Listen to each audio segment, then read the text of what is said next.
तो आज हम कुछ इलेक्ट्रॉनिक कंपोनेंट्स के बारे में डिस्कस करेंगे। इलेक्ट्रॉनिक कंपोनेंट्स तो बहुत से हैं, पर एक साथ सभी नहीं डिस्कस किए जा सकते। कुछ इलेक्ट्रॉनिक कंपोनेंट्स के बारे में आज हम बात करेंगे। ये कंपोनेंट है कैपेसिटर। ये कैपेसिटर कहलाता है और ये है इलेक्ट्रोलाइटिक कैपेसिटर। इलेक्ट्रोलाइटिक कैपेसिटर का मतलब इसमें इलेक्ट्रोलाइट फील्ड होता है और ये पोलराइज्ड होता है। इसमें पोलैरिटी रहती है प्लस और माइनस, दो लेग्स होती हैं। ये छोटी लेग जो माइनस यहाँ पे एक बना भी है ब्लैक, ये नेगेटिव रहती है और बड़ी लेग पॉजिटिव रहती है। कैपेसिटर्स की वैल्यू हम माइक्रोफैरड में देखते हैं। जैसे आप इस पे देखेंगे, इस पे लिखा हुआ है 1000 माइक्रोफैरड, 35 वोल्ट्स। 1000 माइक्रोफैरड इसकी वैल्यू हो गई, कैपेसिटेंस हो गई, और 35 वोल्ट्स हो गया कि मैक्सिमम वोल्टेज ये जो टॉलरेट कर सकता है वो है 35 वोल्ट्स। तो ये है इलेक्ट्रोलाइटिक कैपेसिटर। कैपेसिटर्स इलेक्ट्रॉनिक्स में बहुत जगह यूज़ होते हैं। कुछ एप्लीकेशंस इनकी हम डिस्कस कर सकते हैं, जैसे कि फिल्ट्रेशन में क्या है, ये एसी को पास कर देता है और डीसी को ब्लॉक करता है। जब हम AC to DC converters, rectifiers बनाते हैं तो उसमें ये रिपल्स आ जाते हैं। एसी थोड़ी सी हमारे पास आ जाती है डीसी में, जहाँ डीसी कंपोनेंट है वहाँ पे एसी कंपोनेंट भी आ जाता है। उसको फिल्टर करने के लिए ये कैपेसिटर यूज़ होता है। वेव शेपिंग सर्किट्स में कैपेसिटर यूज़ होते हैं, ऑसिलेटर्स में कैपेसिटर्स यूज़ होते हैं, और भी कई जगह पे कैपेसिटर्स की यूजेज रहती है। तो ये एक बहुत इम्पॉर्टेंट इलेक्ट्रॉनिक कंपोनेंट है। कैपेसिटर्स भी बहुत अलग अलग तरह से हमें देखने में मिलते हैं, अलग शेप्स में, और अलग मटेरियल के कैपेसिटर्स देखने को मिलते हैं। जैसे ये है इलेक्ट्रोलाइटिक कैपेसिटर, और ये दूसरा है पॉलिएस्टर बॉक्स कैपेसिटर। देखिए ये बॉक्स की शेप में है, ये बॉक्स की शेप में है, इसकी वैल्यू यहाँ ऊपर लिखी रहती है। और ये है पॉलिएस्टर बॉक्स कैपेसिटर। देखिए इसी तरह से हमारे पास एक और कैपेसिटर है, ये है tantalum capacitor. This is tantalum capacitor. Tantalum capacitor is also polarised, मतलब इसमें भी पॉजिटिव और नेगेटिव पिन रहेगी। लेकिन जो बॉक्स कैपेसिटर है, box capacitor is non polarised. This is polyester capacitor, this is non polarised. This is tantalum capacitor. Tantalum capacitor is polarised, having polarity plus and minus. आपको जब circuit में ये apply करना है कैपेसिटर, तो आपको इसकी पोलैरिटी देख कर ही लगाना पड़ता है। प्लस जो वोल्टेज आ रही है उसमें इसकी पॉजिटिव पिन लगती है, और ग्राउंड या नेगेटिव वोल्टेज जो है उसमें आपकी ये छोटी वाली पिन लगाते हैं। तो ये है हमारे पास tantalum capacitor. Next comes another very common component used in electronics, that is the resistance। ये एक रेजिस्टेंस है, एक छोटा सा डिवाइस जिसको रेजिस्टेंस कहते हैं। रेजिस्टेंस का मेन काम है करंट फ्लो को रेजिस्ट करना, करंट फ्लो को रेजिस्ट करना, वोल्टेज को ड्रॉप करना। वोल्टेज ये ड्रॉप करता है और करंट फ्लो को ये इलेक्ट्रॉनिक सर्किट में रेजिस्ट करता है। इसको हम वोल्टेज डिवाइडर बनाने के काम में भी लाते हैं और करंट लिमिट करने के काम में भी लाते हैं। और भी इसके बहुत सारे यूजेज हैं, जैसे आरसी ऑसिलेटर सर्किट्स जो हैं, रेजिस्टेंस कैपेसिटर मिलके बनता है, उसमें रेजिस्टेंस लगता है। बहुत सारी इसकी अलग अलग एप्लीकेशंस रहती हैं इलेक्ट्रॉनिक्स में। इसका जो वैल्यू है वो वैल्यू कलर कोड के रूप में इसके ऊपर लाइंस हैं, इनकी कलर कोडिंग है। इन कलर कोड से ये इसकी वैल्यू जो है वो हम देख सकते हैं, या फिर हम मल्टीमीटर की मदद से इस रेजिस्टेंस की वैल्यू हम देख सकते हैं, जो कि ओम्स में रहती है। ये एक फिक्स्ड वैल्यू रेजिस्टेंस है, मतलब इसकी जो वैल्यू है वो हम चेंज नहीं कर सकते, ये इसकी वैल्यू फिक्स रहती है, इसकी वैल्यू चेंज नहीं की जा सकती। इसके बाद आता है वेरिएबल रेजिस्टेंस।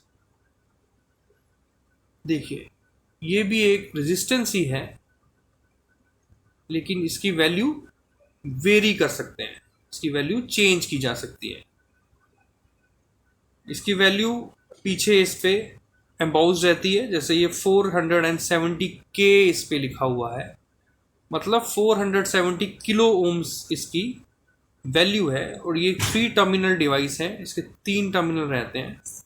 इन 2 टर्मिनल में इसकी वैल्यू फिक्स रहेगी और इसकी वेरिएबल वैल्यू इसकी सेंट्रल टर्मिनल से हमें मिलेगी।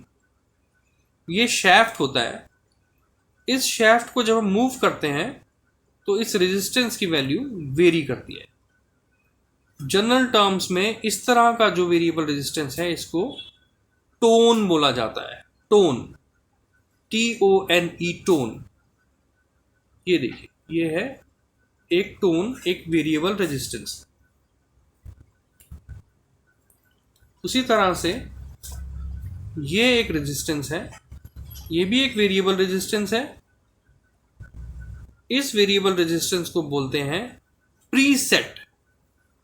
प्रीसेट के नाम से इस रेजिस्टेंस को जाना जाता है। तो इस वेरिएबल रेजिस्टेंस की जो सबसे टॉप में आप ये देख रहे हैं, इसमें नॉच है, इसमें स्क्रू ड्राइवर को हम इंसर्ट करेंगे तो हम इसको चेंज कर सकते हैं, वेरी कर सकते हैं। इसका रेजिस्टेंस यहाँ से वेरी हम कर सकते हैं। इसको अगर हम टर्न करेंगे तो ये रेजिस्टेंस वेरी हो जाएगा। इसकी भी 3 लेग्स हैं, ये देखिए इसकी भी 3 लेग्स हैं, 1 2 3। ये जो 2 लेग्स पीछे की हैं इसमें फिक्स रेजिस्टेंस आता है और इस लेग पे हम वेरिएबल रेजिस्टेंस इसका ले सकते हैं with respect to any one of these 2 legs. तो ये भी हमारा प्रीसेट कहलाता है। प्रीसेट की एक और शेप में भी आता है प्रीसेट, इस शेप में। ये भी एक प्रीसेट ही है, एक वेरिएबल रेजिस्टेंस एक प्रीसेट है। देखिए इसमें भी 3 टर्मिनल्स हैं सिमिलरली, और यहाँ पर एक ग्रूव जो नॉच आप देख रहे हैं, इस नॉच में जब हम स्क्रू ड्राइवर डाल के इसको हम टर्न करेंगे तो इसका रेजिस्टेंस यहाँ से वेरी किया जा सकता है। ये भी एक वेरिएबल रेजिस्टेंस है, इसको हम प्रीसेट कहते हैं।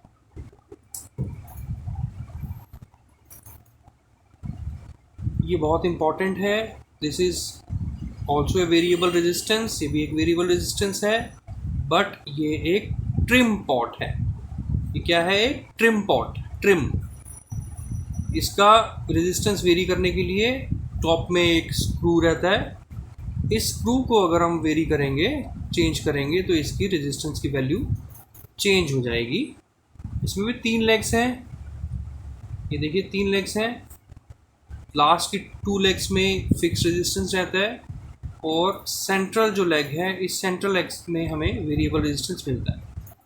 तो major difference between this trim pot and this preset is a single turn resistance. एक सिंगल टर्न में इसकी सारी वैल्यू चेंज हो जाती है और इसमें 10 टर्न्स होते हैं। 10 टर्न्स में इसकी सारी वैल्यू डिवाइडेड रहती है। तो मतलब इसको हम बहुत ही प्रिसाइज रेजिस्टेंस पे इसको हम सेट कर सकते हैं। जहाँ पे प्रिसाइज रेजिस्टेंस सेटिंग रिक्वायर्ड होती है, वहाँ पे ये रेजिस्टेंस जो है ना, ट्रिम पॉट हम यूज़ करते हैं। अब नेक्स्ट है ये रेजिस्टेंस। ये एक फिक्स्ड वैल्यू रेजिस्टेंस है, पर देखिए ये काफ़ी थिक है। ये इसलिए क्योंकि इसकी वॉटेज ज़्यादा है। ये 5 वॉट का रेजिस्टेंस है। 5 वॉट का रेजिस्टेंस मतलब इसमें हीट डिसिपेशन काफ़ी ज़्यादा हो सकती है। ऐसी सर्किट्स जहाँ पे हैवी करंट फ्लो हो रहा हो, वहाँ पे हम ये रेजिस्टेंस यूज़ करते हैं। इसकी हीट डिसिपेशन ज़्यादा रहती है, तो ये एक काफ़ी थिक रेजिस्टेंस रहता है। Resistance carbon film resistance, metal oxide resistances, इस तरह से अलग अलग रेजिस्टेंसेस हमें मिलते हैं। तो हमारा नेक्स्ट कंपोनेंट है डायोड। ये कंपोनेंट है डायोड। ये एक सेमीकंडक्टर डिवाइस है जो यूनिडायरेक्शनल करंट फ्लो करवाती है। यूनिडायरेक्शनल मतलब इसमें से करंट एक ही डायरेक्शन में जा सकती है, पॉजिटिव टू नेगेटिव जा सकती है, नेगेटिव टू पॉजिटिव इसमें करंट नहीं आ सकती। इसमें एक सिल्वर लाइन बनी होती है, ये देखिए, ये एक सिल्वर लाइन है यहाँ पर, आप देख पाएंगे, ये एक सिल्वर लाइन है। ये सिल्वर लाइन जो है इसका नेगेटिव टर्मिनल शो करती है। सिल्वर लाइन इसका नेगेटिव टर्मिनल शो करती है। ये पॉजिटिव एनोड है, नेगेटिव कैथोड है। करंट एनोड से इधर एनोड से कैथोड की तरफ जा सकती है, कैथोड से एनोड की तरफ नहीं आ सकती। ये डिवाइस मेनली रेक्टिफिकेशन में यूज़ होता है। रेक्टिफिकेशन मतलब conversion of AC to DC. AC to DC जब हमें कन्वर्ट करना होता है तो हम इस डायोड का इस्तेमाल करते हैं, क्योंकि मैक्सिमम जो इलेक्ट्रॉनिक सर्किट्स हैं वो सारे डीसी पे ही काम करते हैं। तो हमें जो एसी हमारे घरों में अवेलेबल होती है, इंडस्ट्रीज़ में अवेलेबल है, उसको हमें डीसी में कन्वर्ट करना पड़ता है। तो ये डिवाइस जो है ये उसके लिए मोस्ट इम्पॉर्टेंट है। डायोड जो है वो एसी को डीसी में कन्वर्ट करता है। ये है LED. LED is light emitting diode. जो हमने अभी पहले डायोड देखा उसी तरह से ये डायोड है, बट ये लाइट एमिट करता है। जब हम इसमें से करंट फ्लो होती है तो ये ऑन हो जाता है, इसमें लाइट एमिट होती है। डिफरेंट कलर्स में ये अवेलेबल होता है।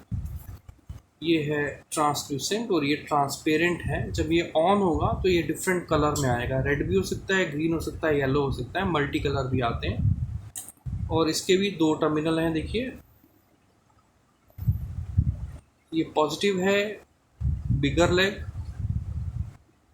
और नेगेटिव है ये शॉर्टर वाला। तो ये एक लाइट इमिटिंग डायोड है, एलईडी बोला जाता है। आपने बहुत जगह पे ये एलईडी देखा होगा, इलेक्ट्रॉनिक डिवाइसेस में ये एलईडी ग्लो करते हुए आपको दिखते हैं। ये डिवाइस है 7 सेगमेंट डिस्प्ले। ये नंबर्स डिस्प्ले करने के काम में आता है। इसके अंदर एलईडीज़ ही लगे होते हैं।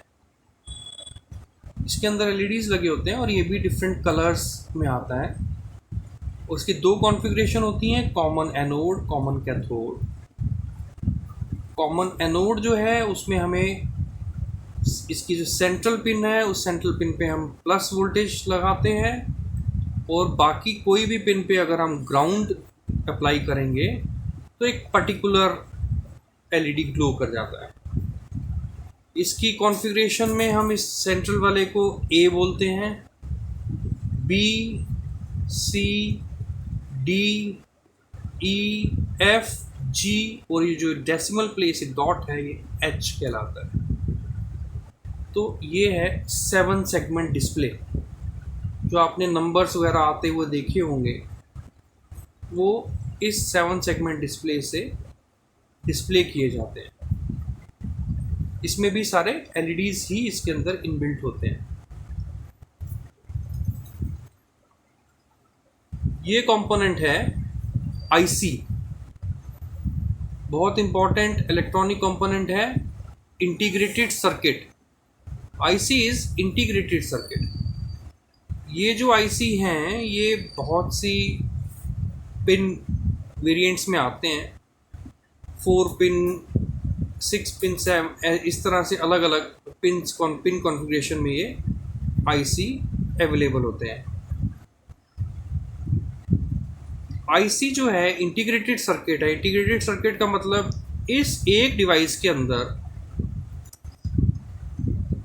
कई हज़ार सर्किट्स इसके अंदर बिल्ड होते हैं। एक इलेक्ट्रॉनिक सर्किट में अगर हमें बहुत ज़्यादा सर्किट्स रिक्वायर्ड हों तो जो पीसीबी होता है, प्रिंटेड सर्किट बोर्ड, जिसके ऊपर सर्किट्स बनाए जाते हैं, बहुत बड़ा बन जाएगा। उसको छोटा करने के लिए ये आईसी यूज़ होता है। इस आईसी की मदद से सर्किट्स बड़े कॉम्पैक्ट बन जाते हैं और एप्लीकेशंस आसान हो जाती है। इसमें देखिए एक यहाँ पे एक नॉच आपको दिखाई देगा, ये यहाँ पे एक नॉच है। ये नॉच की लेफ्ट हैंड साइड पर जो पिन है, इस पिन को हम पिन नंबर 1 बोलते हैं। कोई भी आईसी होगा उसका ये सेम रहेगा, एक यहाँ पे डॉट होगा या एक नॉच होगा। उसकी लेफ्ट साइड पे जो फर्स्ट पिन है वो पिन नंबर 1 होगी। जैसे ये आईसी है 1 2 3 4 5 6 7 और लास्ट में यहाँ जो पिन आएगी ये 14th पिन है आईसी की। तो आईसी की यहाँ से काउंटिंग शुरू होती है लेफ्ट साइड से, पिन नंबर 1। लास्ट पिन जो है इसकी इधर वाली पिन जो लास्ट होती है, ये है आईसी, इंटीग्रेटेड सर्किट। इसके बाद आता है ये आईसी बेस। आईसी बेस जो है ये काफ़ी हेल्पफुल रहता है आईसी को सर्किट में कनेक्ट करने या फिर डिसकनेक्ट करने के लिए। अगर मान लीजिए कोई आईसी किसी सर्किट में बर्न हो जाता है तो उसमें काफ़ी सारी पिन्स होती हैं, आपने देखा। उन पिन्स को डीसोल्डर करने में टाइम बहुत लगता है, ट्रैक्स भी ख़राब हो सकते हैं। तो हम आईसीज़ को इस आईसी बेस के ऊपर माउंट करके फिर हम अप्लाई करते हैं सर्किट में। इस सर्किट में हमें ये सोल्डर्ड रहता है। आईसी बेस जो है ये सर्किट में सोल्डर्ड रहेगा और आईसी जो है ये आईसी ये इसके ऊपर इस तरह से ये अटैच हो जाता है, ऐसे करके ये इसके ऊपर अटैच हो जाता है पूरा, अंदर पिंस टू पिंस मैच हो जाती हैं, इसके अंदर चले जाता है। तो IC base, this is IC base. ये है वोल्टेज रेगुलेटर। वोल्टेज रेगुलेटर भी एक आईसी ही होता है जो कि एक फिक्स्ड वोल्टेज हमें प्रोवाइड करता है।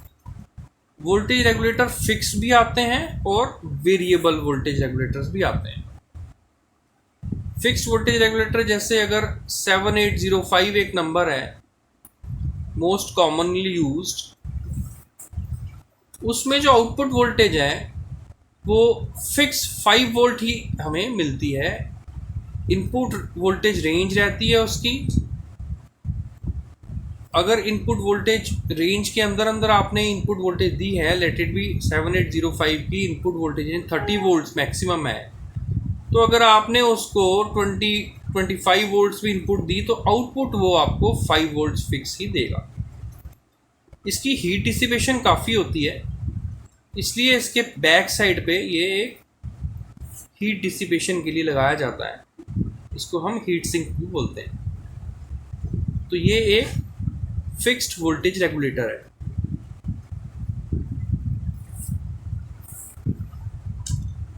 ये देखिए, ये एक डिवाइस है छोटी सी जिसको हम कॉब कहते हैं, chip on board, cob.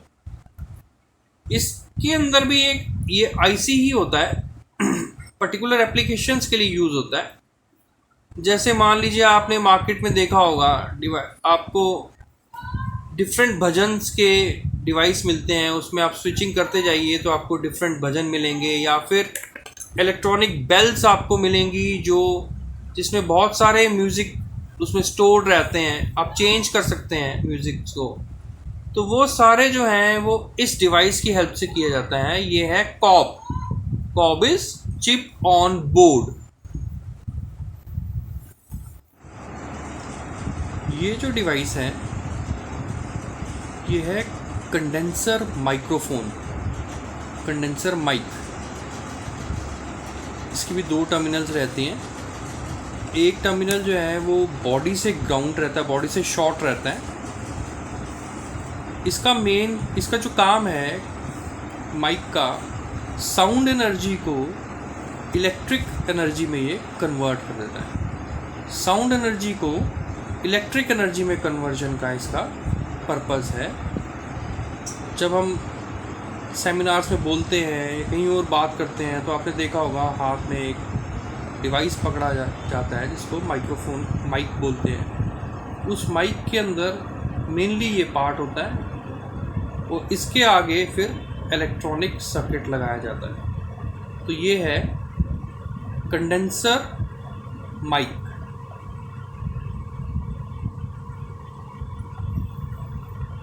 This device is buzzer. ये बजर है। बजर एक बीप साउंड प्रोड्यूस करता है। इसके दो टर्मिनल्स रहते हैं, प्लस एंड माइनस। आप इस पे अगर वोल्टेज अप्लाई करोगे इस पे डिफरेंट रेंज रहती है। लेट इट भी अगर हमने इसमें 9 वोल्ट्स अप्लाई किया है तो इसमें एक बीप साउंड प्रोड्यूस होगी।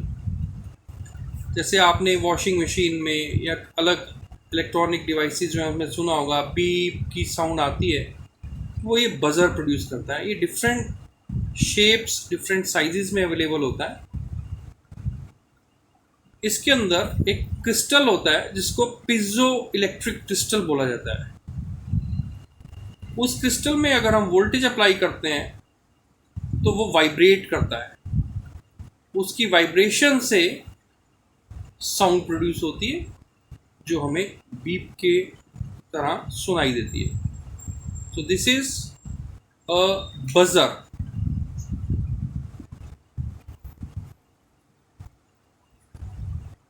अब इलेक्ट्रॉनिक्स में डिफरेंट कनेक्टर्स यूज होते हैं।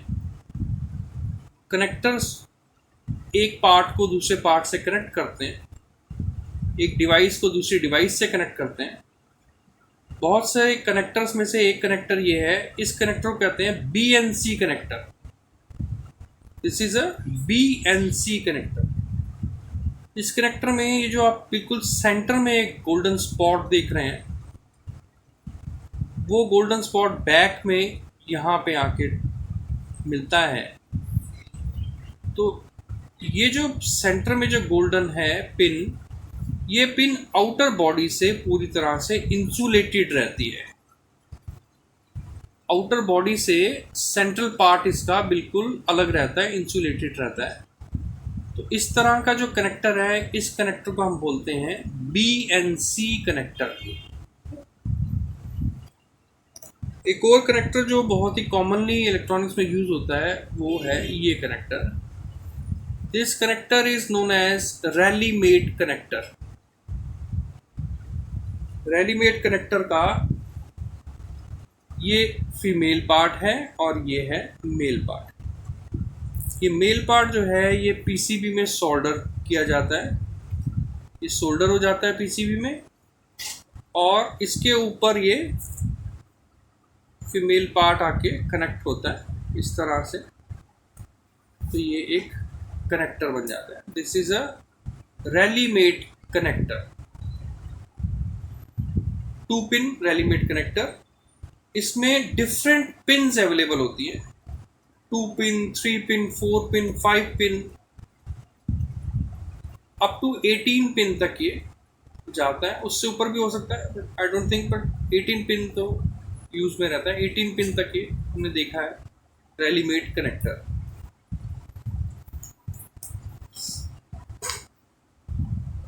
This device is fuse.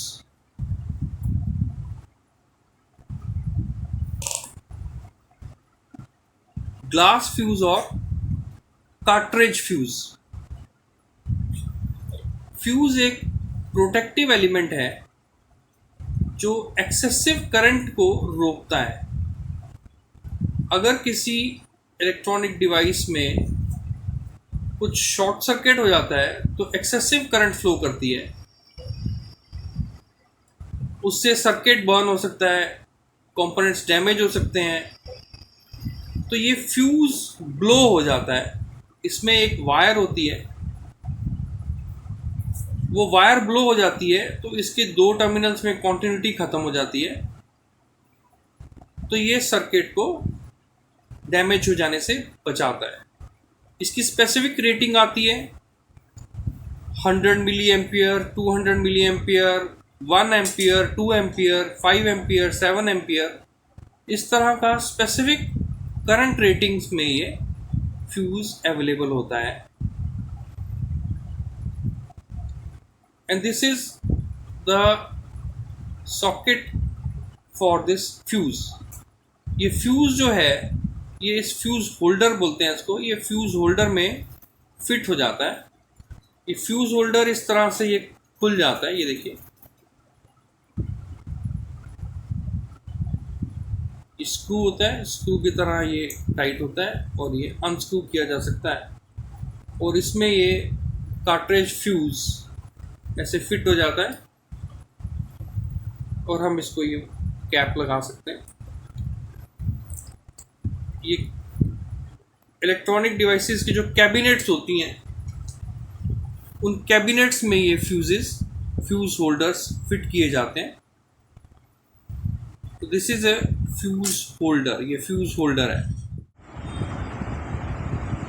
ये है हमारे पास IR LEDs। IR is infrared LEDs। ये इंफ्रारेड लाइट को ट्रांसमिट और रिसीव करते हैं। जो ये लाइट कलर का है ये है ट्रांसमीटर और ये डार्क कलर का है ये है रिसीवर। तो ये ट्रांसमीटर रिसीवर पेयर बनाते हैं IR का, इंफ्रारेड का। तो बहुत सारे इसकी एप्लीकेशंस आती हैं, जैसे सर्किट फॉर इंट्रूजन डिटेक्शन, या फिर रिमोट्स हम बना सकते हैं, टीवी रिमोट इससे बन सकता है, और भी अलग रिमोट्स बन सकते हैं। तो ये हमारे पास IR LEDs हैं, infrared LEDs. This is the transmitter and this is dark one is the receiver. Infrared LEDs. ये एक मॉड्यूल है, इस मॉड्यूल को हम IR मॉड्यूल बोलते हैं। इस मॉड्यूल का नंबर होता है MOC 7811। इसमें एक साइड पे इंफ्रारेड ट्रांसमीटर LED लगाया होता है और दूसरी साइड पे डिटेक्टर LED रहता है। एक साइड पे ट्रांसमीटर और एक साइड पे डिटेक्टर। इसके बीच में एक स्पेस है। इसको मशीन की स्पीड कैलकुलेशंस के काम में लाया जा सकता है और भी बहुत एप्लीकेशन हैं, जैसे मशीन की स्पीड, अगर इसमें एक व्हील रोटेट हो जिसमें टीथ हो, तो इसमें जो बीम होगी IR बीम जो ट्रांसमीटर से रिसीवर तक पहुंच रही है, वो बार बार कट होगा। उस बीम के कट हो जाने से पल्सेस जनरेट होंगी, जिन पल्सेस को हम कैलकुलेट करके मशीन की स्पीड हम डिटरमाइन कर सकते हैं। तो ये IR मॉड्यूल है, दिस इज है IR मॉड्यूल। ये देखिए, ये IR module.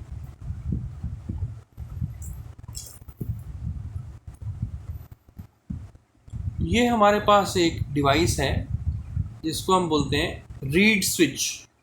This is a magnetic reed switch. इसमें एक ग्लास एनक्लोजर है, ग्लास का एक ट्यूब है। इस ट्यूब के अंदर दो कॉन्टैक्ट्स हैं। जैसे ही कोई मैग्नेट इसके पास आता है तो इसके अंदर जो दो कॉन्टैक्ट हैं वो आपस में शॉर्ट हो जाते हैं। इस तरह से पहले ओपन होते हैं, शॉर्ट हो जाते हैं। जैसे मैग्नेट पास आता है वो दोनों कॉन्टैक्ट्स आपस में शॉर्ट हो जाएंगे और ये जो इसकी दो पिन्स हैं यहाँ से यहाँ तक ये कॉन्टिन्यूटी में आ जाती है, अदरवाइज ये ओपन सर्किट रहता है।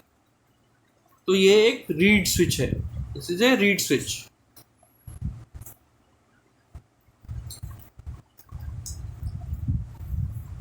ये डिवाइस है सेमीकंडक्टर डिवाइस, इसको हम बोलते हैं डायैक। डायैक जो है ये ट्रायैक को फायर करने में काम आता है। जब आप आगे एडवांस में आप डायैक और ट्रायैक की आप नॉलेज लेंगे तो सर्किट्स में आपको समझ में आएगा। ये डायैक है जो कि ट्रायैक को फायर करने के काम में आता है। ये एक डायैक, this is A डायैक।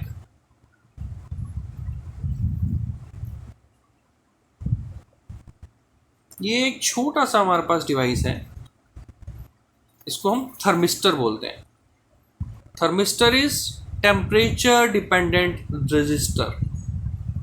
Thermistor is temperature dependent register. ये किसी डिवाइस का टेम्परेचर रीड करना हो, 2 पिन डिवाइस है, किसी भी डिवाइस है, कुछ चीज़ का हमें किसी अप्लायंस का टेम्परेचर अगर हमें नोट करना है तो ये थर्मिस्टर हम उसमें यूज़ कर सकते हैं। तो ये एक टेम्परेचर डिपेंडेंट रजिस्टर है, thermistor. This is used for detection of temperature, variation in temperature change, that is temperature change भी इससे हम डिटेक्ट कर सकते हैं। This is A thermistor. ये डिवाइस है ट्रांजिस्टर। एक छोटी सी डिवाइस है, इससे 3 टर्मिनल्स हैं, इसको बोलते हैं ट्रांजिस्टर। ये बहुत सी अलग अलग कॉन्फ़िगरेशंस में आता है, NPN, PNP। इसके बहुत ही कॉमन जो नंबर है वो है BC547। 3 टर्मिनल्स होती हैं, ammeter, base, collector. Different power ratings में आता है। इसके मेनली दो फंक्शंस होते हैं। एक होता है एम्पलीफिकेशन, मतलब कोई वीक सिग्नल है, बहुत वीक सिग्नल है, मिली एम्पियर्स का सिग्नल है, मिली वोल्ट्स का अगर सिग्नल है तो उसको आपको अगर वोल्ट्स में कन्वर्ट करना है, उसका एम्पलीट्यूड बढ़ाना है, तो एम्पलीफिकेशन के काम में ये ट्रांजिस्टर आता है। या फिर ये एक स्विच की तरह काम करता है, ऑन ऑफ डिवाइस की तरह काम करता है। तो अगर आप इसको स्विच की तरह यूज़ करेंगे तो इसके ये जो 2 टर्मिनल्स हैं, इन 2 टर्मिनल्स को आप एक दूसरे से कनेक्ट या डिसकनेक्ट कर सकते हैं अगर आप इसको एक स्विच की तरह यूज़ करेंगे तो ये ट्रांजिस्टर जो है एम्पलीफिकेशन के काम में आता है और स्विचिंग के काम में आता है। और भी बहुत सी एप्लीकेशन है, wave shaping etcetera etcetera, but most common are the switching and amplification. This is a transistor. ये है एक coil. Coil is inductor. Inductors AC को ब्लॉक करते हैं और DC को पास कर देते हैं, opposite to that of a capacitor. ये जो इंडक्टर होते हैं ये AC को ब्लॉक करेगा और DC को पास कर देगा। तो आप रेक्टिफायर सर्किट्स में जो AC DC कन्वर्जन सर्किट्स हैं उसमें आप इनको इंडक्टर्स को यूज़ कर सकते हैं, या फिर ऑसिलेटर सर्किट्स में भी इंडक्टर यूज़ होते हैं। और भी बहुत सी एप्लीकेशंस हैं। एक कोर होती है, उस कोर के ऊपर हम एक कॉइल को वाइंड कर देते हैं, तो ये इंडक्टर का काम करता है कि इंडक्टर बन जाता है।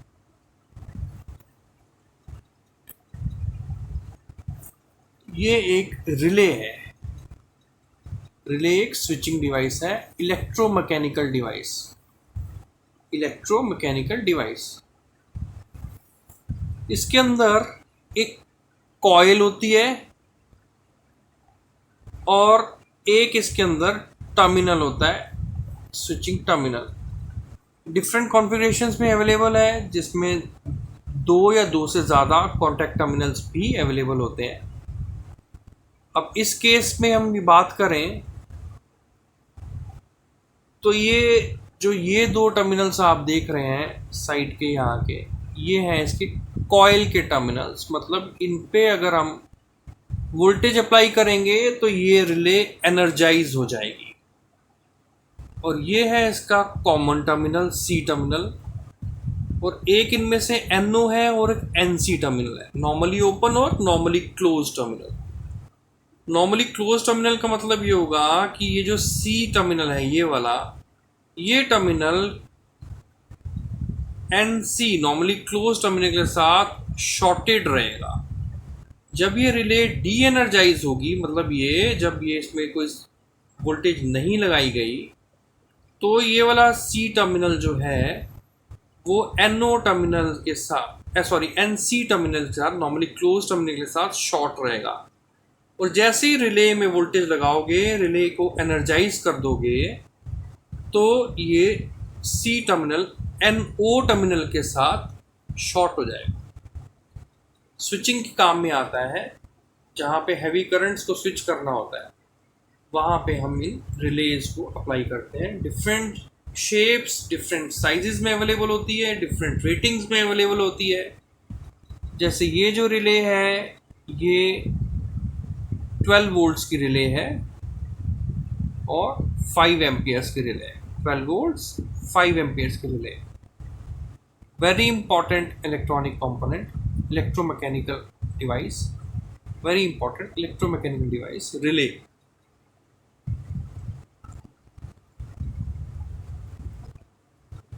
ये एक क्रिस्टल है, दिस इज ए क्रिस्टल। देखिए, क्रिस्टल्स इलेक्ट्रॉनिक सर्किट्स में यूज करते हैं फिक्स्ड फ्रीक्वेंसीज जनरेट करने के लिए। बिल्कुल फिक्स्ड फ्रीक्वेंसीज अगर हमें जनरेट करनी हो तो हम क्रिस्टल्स का इस्तेमाल करते हैं। जैसे कि ये क्रिस्टल है 11.0592 मेगाहर्ट्ज। इतनी फ्रीक्वेंसी अगर हमें जनरेट करनी हो तो हम इस क्रिस्टल का इस्तेमाल करते हैं। माइक्रो कंट्रोलर्स इसका मोस्ट कॉमनली यूज़ करते हैं एक फिक्स्ड फ्रीक्वेंसी जनरेट करने के लिए, जिससे माइक्रो कंट्रोलर्स आगे ऑपरेट होते हैं। तो ये है क्रिस्टल है, this is a crystal used to generate fixed frequencies. ये कंपोनेंट है स्विच।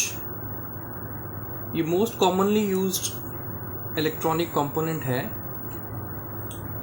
मैक्सिमम इलेक्ट्रॉनिक डिवाइसेस में पावर को ऑन ऑफ करने के लिए या और भी सर्किट को किसी को ऑन ऑफ करने के लिए स्विच यूज़ किया जाता है। कॉमनली इसको हम 2 पिन स्विच की तरह से मार्केट में जानते हैं, बट टेक्निकल टर्म में ये है single pole single throw, that is SPST switch. इसमें ये 2 टर्मिनल्स हैं, इन दोनों टर्मिनल्स के बीच में कॉन्टैक्ट मेक और ब्रेक किया जाता है इस स्विच के प्रेस करने से। तो ये है हमारे पास SPST स्विच या 2 पिन स्विच।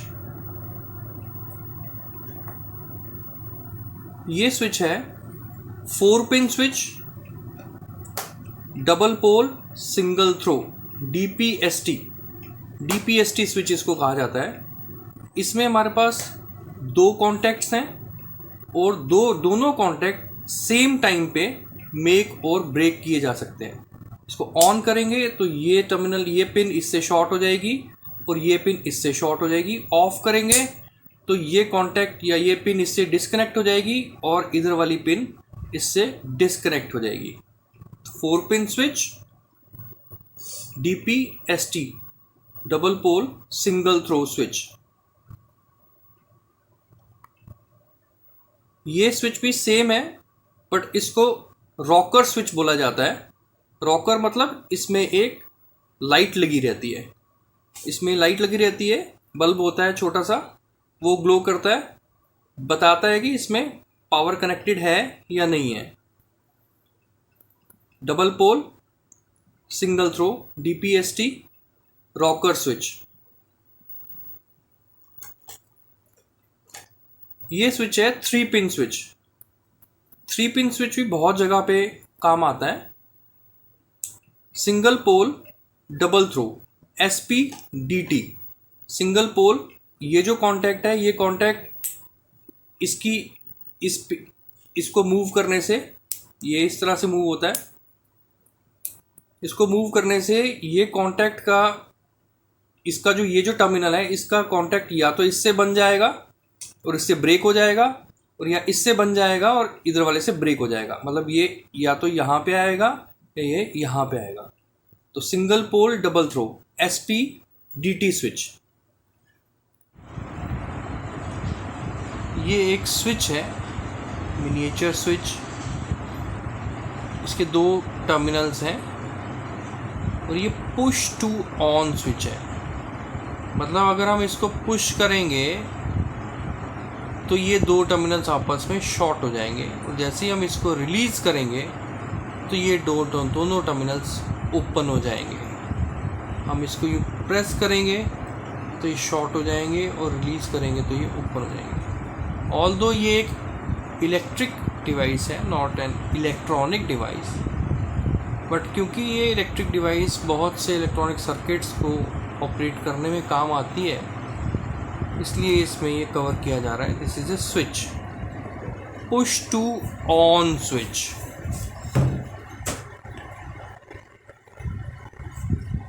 ये स्विच है पुश टू ऑफ स्विच, उल्टा। नॉर्मल कंडीशन में इसके ये 2 टर्मिनल्स आपस में शॉर्ट रहेंगे।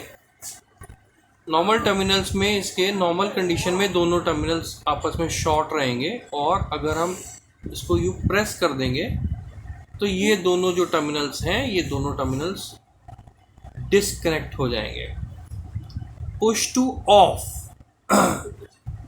नॉर्मल कंडीशन में ये आपस में शॉर्ट रहेंगे, और जैसे ही प्रेस करेंगे तो ये दोनों में कॉन्टिन्यूटी ब्रेक हो जाएगी। This is push to off switch.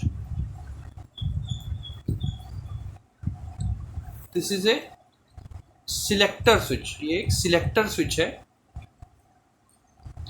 इसके डिफरेंट टर्मिनल्स हैं। सेंटर टर्मिनल्स जो हैं वो साइड के जितने भी टर्मिनल्स हैं इसके साथ कनेक्ट होते हैं, या फिर इनका कनेक्शन ब्रेक होता है इसकी शैफ्ट की पोजीशन के अकॉर्डिंग।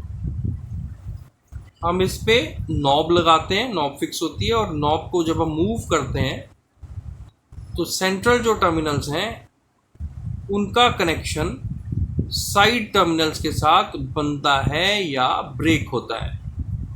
तो ये एक सिलेक्टर स्विच है, this is A selector switch. तो फ्रेंड्स, इस वीडियो में हमने आपको मैक्सिमम इलेक्ट्रॉनिक कंपोनेंट्स के बारे में बताया। और भी बहुत से कंपोनेंट्स हैं, तो ये जो कंपोनेंट्स हैं इनके बारे में और further detail with their practical application in the circuits हम आने वाली वीडियोस में आपको समझाएंगे। हमारा ये वीडियो देखने के लिए आपका बहुत बहुत धन्यवाद। Thank you very much.